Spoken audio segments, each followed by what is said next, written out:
This is the Hidden Killers Podcast with Tony Brueski. Featuring defense attorney, Hidden Killers daily contributor, and host of the Defense Diaries podcast, Bob Motta. Kouri's brother standing up for his sister, saying, I knew my sister, I knew Eric. She did not do this, saying he cried when he heard about Eric's death. And I'm sure very true. I'm sure he probably didn't really know exactly what the hell was going on over there. I guess let's play devil's advocate for a second here, and let's say she didn't do this. How do you think a sibling or a family member can square up some of the evidence, though? Everything from the Google searches that she did to the party at the house that she had right after he died, and now the letter that she's claiming is actually part of a manuscript for a book that she's writing that just so happens to sound a lot like witness tampering.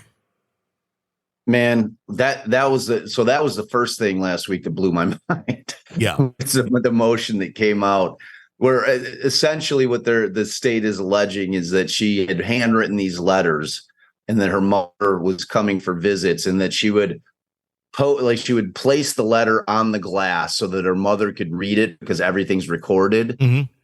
So that's why she was doing that. And essentially what she was asking her mother to do was to go to her brother to create an alibi. And the alibi was that her husband had gotten addicted to fentanyl and that he was scoring it from some Mexican workers that were working at the ranch.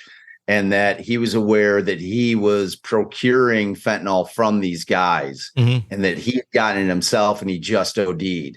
Yep. So it's like, it's pretty damning.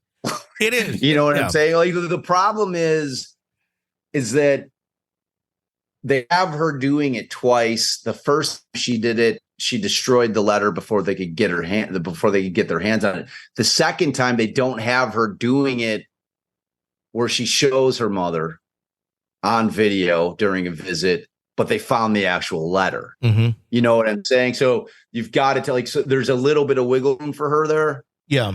It's not a good look at all, because the assumption is automatically going to be that the first letter was similar.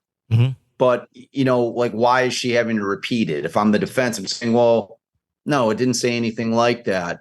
But then the state's counter is going to be, okay, well, why weren't you just saying, if you weren't saying anything that would be considered tampering with a witness, then why aren't you just talking over the phone? Yeah. Why are you putting a letter up against the glass? You know what I'm saying? So that thing is very damning in terms of how it impacts every other thing that you think about what was going on. You know what I'm saying?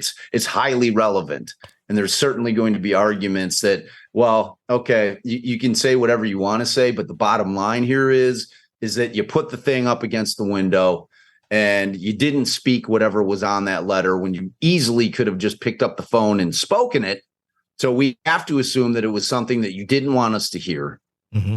And we're going to assume, because we found this letter and you said what you said in it, that you were saying the exact same thing. You know what I'm saying? So she's in deep water, deep hot water. It feels like she can't stop lying, and she can't. I'm starting to wonder if she's kind of Murdaugh-ish in that way of being a compulsive liar, because the whole case is very much based on a lot of her lies that end up came to catch her.